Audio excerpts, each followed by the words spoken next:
Hello students, today I am going to tell you your new topic biography. This is the last topic of unit 1st, paper 2nd. Then I will start your paper 1st unit. Biography. You all know this word biography. You all know about this word biography. Biography means when we write someone's life, when we write about someone's life, any other person's life, then it is called biography. About someone's life written by any other person is called biography. Definition of biography. A biography is simply an account of detailed description about the life of a person. जो biography है वो एक simply एक account on और detailed description होता है. हम जो ऑथर है वो अपने बारे में ना बताकर, यदि वो अपने बारे में बताता है तो इसमें दैट इज़ ऑटोबायोग्राफी. लेकिन यदि वो किसी और के बारे में, किसी और की लाइफ के बारे में डिस्क्रिप्शन देता है, उसके बारे में हमें बताता है, तो it is called biography. It एंटेल्स basic facts. और इसमें क्या इंक्लूड होता है? Basic facts. कुछ बेसिक फैक्ट्स होते हैं जैसे कि चाइल्डहुड, उसके बचपन के बारे में, एजुकेशन, शिक्षा के बारे में, करियर, जो भी उसने अपने करियर चूज़ किया या करियर कैसे बनाया है, रिलेशनशिप्स, उसके रिलेशन में कौन कौन रहा है, फैमिली, उसकी फैमिली के बारे में, एंड डेथ, और लास्ट में उसकी डेथ के बारे में बताना होता है. Biography is a literary genre. और बायोग्राफी एक लिटरेरी जनर बन गया है, एक फॉर्म बन गया है लिटरेचर का, that portrays the experiences of all these events occurring in the life of a person, mostly in a chronological order. ये एक बायोग्राफी जो है वो एक फॉर्म बन गया है लिटरेचर का, जो क्या दिखाता है? That shows the experience of all these events. ये सभी इवेंट्स के बारे में जो भी एक्सपीरियंस उस आदमी को हुआ है, मोस्टली इन अ और क्रोनोलॉजिकल ऑर्डर. यानी पहले जो है ऑथर जिसके बारे में बता रहा है, पहले उसके बर्थ बताएगा, उसके बाद उसका चाइल्डहुड को डिस्क्राइब करेगा, उसके बाद उसके एजुकेशन को, फिर करियर को. तो इस तरह से क्रोनोलॉजिकली वो उस पर्सन के सब डिस्क्रिप्शंस को हमें दिखाता है, बताता है. अनलाइक अ रिज्यूम और प्रोफाइल. रिज्यूम और प्रोफाइल से अलग. रिज्यूम में भी हम सिर्फ सन डालते हैं और उसके करियर के बारे में डालते हैं, ये सब चीज़ें होती है ना. तो रिज्यूम और प्रोफाइल से अलग biography provides a life story of a subject. जो बायोग्राफी है वो सब्जेक्ट यानी जिसके बारे में लिखा जा रहा है उसकी स्टोरी, उसके लाइफ की पूरी स्टोरी उसमें हमें पता चलती है. Highlighting different aspects of his और हर लाइफ. और साथ ही उसमें अगर कुछ डिफरेंट एस्पेक्ट्स हैं, कुछ डिफरेंट पहलू हैं जिसके बारे में लिखा जा रहा है, उसको हाईलाइट करते हुए ऑथर बताता है.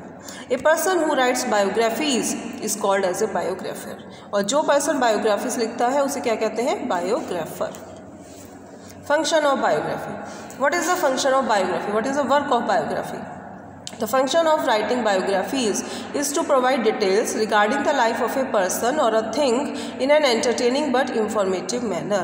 ये बायोग्राफीज़ का क्या फंक्शन होता है? ये हमें किसी पर्सन के लाइफ के बारे में, इसके रिगार्डिंग उसकी लाइफ के बारे में हमें डिटेल इसमें पता चलती है. और a thing is an entertaining. और साथ ही जो ये चीज़ें होती हैं ये बड़े एंटरटेनिंग मैनर में, क्योंकि यदि उसमें बोरिंग होगा तो हमें रीडर को पढ़ने में अच्छा नहीं लगेगा. तो एंटरटेनिंग होता है बट इन्फॉर्मेटिव मैनर. लेकिन उसमें इन्फॉर्मेशन मैनर में कि हम सामने वाला इस तरह से लिखता है कि वो इन्फॉर्मेशन दे रहा है दूसरे के बारे में, लेकिन कि एंटरटेनिंग वे भी होता है. By the end of a biography. और बायोग्राफी के एंड में readers feel like they are well acquainted with the subjects और सब्जेक्ट. रीडर को ये फील होने लगता है कि अब वे जो है सब्जेक्ट जिसके बारे में लिखा गया है वो उसको काफ़ी समझ गए, उसके बारे में काफ़ी परिचित हो गए हैं उससे. Biographies are often non fictional. Biographies जो होती हैं नॉन फिक्शनल होती हैं, मतलब कि उसमें आप अपनी इमेजरी से बायोग्राफी नहीं लिखते हो, ना ही आप अपनी इमेजिनेशन से कोई सब्जेक्ट लेते हो. सब्जेक्ट भी रियल होता है और उसकी लाइफ स्टोरी भी रियल होती है.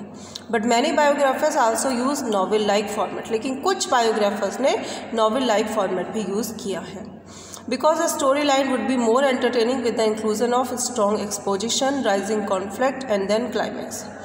क्योंकि जो स्टोरी लाइन, जब आप किसी को स्टोरी बताते हो तो अगर आप उसका इसको एक एंटरटेनिंग वे में करते हुए उसको इस तरह से बताएं, इंक्लूजन ऑफ स्ट्रॉन्ग एक्सपोजिशन, जो भी उसके साथ कुछ घटनाएं हुई हैं, राइजिंग कॉन्फ्लिक्ट, उसके साथ कुछ कॉन्फ्लिक्ट्स हुए हैं, कुछ स्ट्रगल उसने किया है, एंड देन क्लाइमैक्स, और फिर बाद में बताते हैं हम उसका क्लाइमैक्स। तो पहले तो हम उसका एक्सपोजिशन, किस तरह से वो स्टार्ट हुआ, चीज़ें हुई, फिर क्या उसके लाइफ में कॉन्फ्लिक्ट, स्ट्रगल्स वगैरह आए, और बाद में उसका क्या रिजल्ट निकला।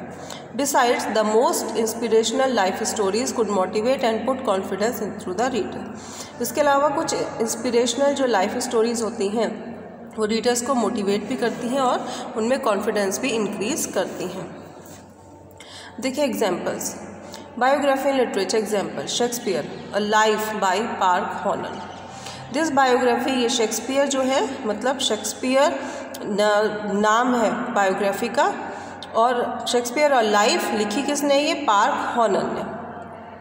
This biography is the most accurate, up to date and complete narrative ever written about the life of William Shakespeare. ये जो बायोग्राफी है पूरी तरह से एक्यूरेट है, अप टू डेट, यानी इसमें सारी बातें जो है बिल्कुल ठीक लिखी गई हैं, जितने फैक्ट्स दिए गए हैं। कंप्लीट नैरेटिव, पूरी तरह से नैरेटिव है, अच्छे से नैरेशन किया गया है शेक्सपियर की लाइफ को। Ever written about the life of, जितनी भी विलियम शेक्सपियर पर लिखी गई हैं उनमें सबसे बेस्ट है। Park Honan has use rich and fresh information about Shakespeare in order to change the perceptions of readers for the playwright and his role as a poet and actor. और इसमें park Honan ने पूरा अच्छे से जितने भी ये सही फैक्ट्स हैं, फ्रेश इंफॉर्मेशन है, वही रीडर्स को दी है, ताकि उनका बारे, जो वो राइटर के बारे में, रीडर जो है राइटर के बारे में सोचते हैं, वो उनका परसेप्शन पूरी तरह से चेंज हो जाए, वो जान सके कि what was Shakespeare's real life and his role as a poet and actor, और उसने किस तरह से उसके लाइफ में एक एज अ पोएट और एक्टर उसका रोल रहा है। Example 2, Arthur Miller, attention must be paid. ये आर्थर मिलर के ऊपर लिखी गई है, जेम्स कैम्पबेल ने लिखी है, और इसमें आर्थर मिलर उनके सब्जेक्ट हैं।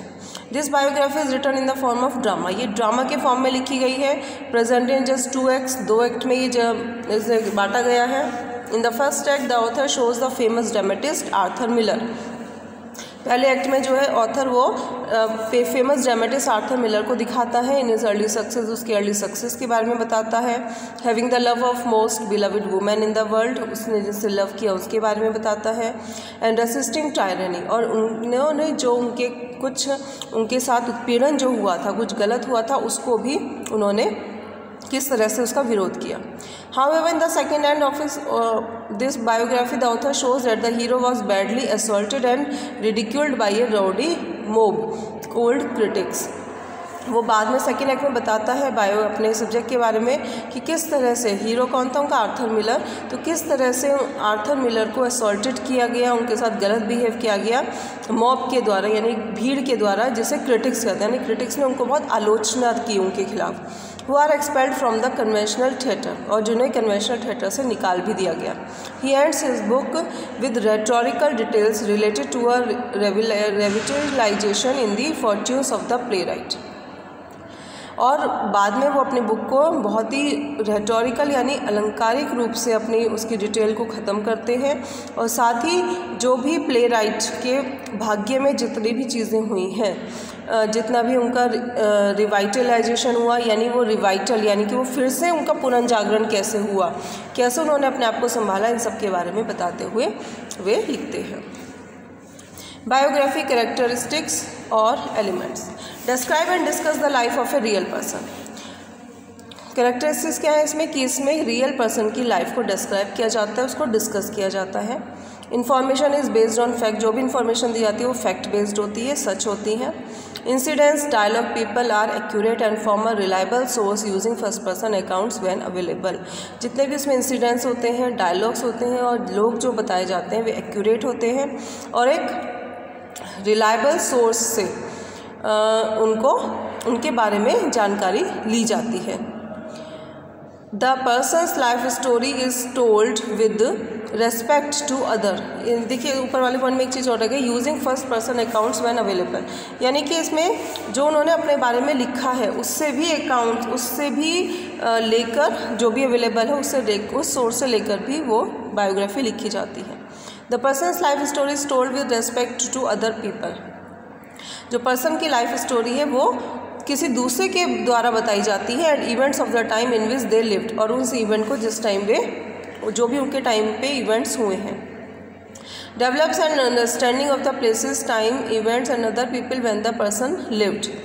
और जो भी प्लेसेस हैं, टाइम्स हैं और जो अदर पीपल्स हैं उनके बारे में जब वो व्यक्ति मतलब वो उसके ही जो रिलेशन में लोग आए हैं उनके बारे में, या जो भी प्लेस या टाइम या इवेंट्स है जो भी उससे रिलेटेड है उसी के बारे में उसमें बताया जाता है।